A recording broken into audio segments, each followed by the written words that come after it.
Shri Bhuvi properties private limited వారి 7 hills future city ఇప్పుడు మన సాగర్ హైవేలో నమ్మకానికి అమ్మలాంటిది మన భూవి ప్రాపర్టీస్. వాళ్ళందరినీ కలిసి ఈ రోజు నేను తెలంగాణ సమాజానికి చెప్పదలుచుకున్నా.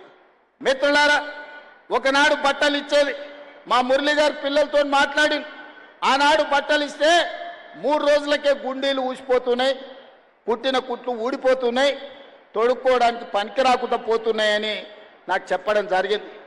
అందుకే క్వాలిటీ ఉన్న బట్టలు, క్వాలిటీ ఉన్న షూస్, స్పోర్ట్స్ షూ, అదేవిధంగా సాక్స్, దుప్పట్లు, టవల్స్ అద్భుతమైన క్వాలిటీతోని ఒక మంచి కిట్టు 9 వస్తువులను పెట్టి మంచి ఒక స్కూల్ బ్యాగ్తో సహా ఈనాడు పిల్లలకి ఇవ్వాలి. అంతర్జాతీయ ప్రమాణాలతోని అంతర్జాతీయ సంస్థలతోని ఈరోజు టెండర్లు పిలిచి ఇస్తే కమిషన్లకు అలవాటు పడ్డ వాళ్ళు మా మీద కమిషన్ల ఆరోపణలు చేస్తున్నారు. మా మంత్రులు చెప్పారు మేము టెండర్లు పిలిచిందే 685 కోట్లని. ఒక ఆయన చదువుకున్న ఆయన అంటాడు, మరి చదువుకున్నాడు కాబట్టి ఆయనకు గుండు కొట్టుకుంటే ఉన్నమతి పోయిందేమో నాకు తెలియదు, కానీ 3000 కోట్ల అవినీతి జరిగింది అంటాడు. చదువుకున్నోడు, చదువు రానోడు తాటి చెట్టు లెక్క పెరిగిండు, ఇబ్రాహీంపట్నం ఈదుల్లో పెరిగిన తాటి చెట్టు పెరిగినోనికి మతి లేదంటే నేను అర్థం చేసుకుంటా. చదువుకొని ఐపీఎస్ అయినోడు 687 కోట్ల టెండర్ పిలిస్తే 3000 కోట్ల అవినీతి జరిగిందని ఆరోపణ చేస్తే ఇంకా అతన్ని ఏమనాలో నాకైతే అర్థమైతలేదు. జాలిపడి వదిలేయడం తప్ప నేను విమర్శ చేయదలుచుకోలే.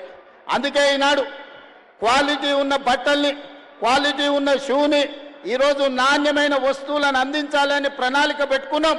మా విద్యాశాఖ అధికారులు విడతల వారీగా జూలై ఆఖరి వరకు అందరు విద్యార్థులకు 100% అద్భుతమైన నాణ్యమైన వస్తువులను, బట్టలను అందించడానికి ఈరోజు ప్రణాళికబద్ధంగా కార్యక్రమాలు నిర్వహిస్తున్నారు. ఇవాళ డ్రగ్స్ కూడా ఒక మహమ్మారిగా మారింది. డ్రగ్స్ వ్యసనాల నుంచి బయటికి తేవాలి. గంజాయి, డ్రగ్స్ ఈరోజు పెద్ద సమస్యగా మారింది. ప్రేమగా పెంచుకునే పిల్లలు మిత్రులతోటో విలాసాలతోటో లేకపోతే చిన్న చిన్న దురలవాట్లు అయ్యి ఈరోజు గంజాయికి బానిసలయ్యే పరిస్థితి ఉంది. అందుకే ఈనాడు 19 తారీఖు నాడు ఎల్బీ స్టేడియంలో గవర్నర్ గారి చేత కొన్ని వేలాది మంది విద్యార్థులతో ఈ డ్రగ్స్కు వ్యతిరేకంగా ప్రమాణ స్వీకారం చేయించి వాళ్లను ఒక రోల్ మోడల్గా తీర్చిదిద్దదలుచుకున్నాం.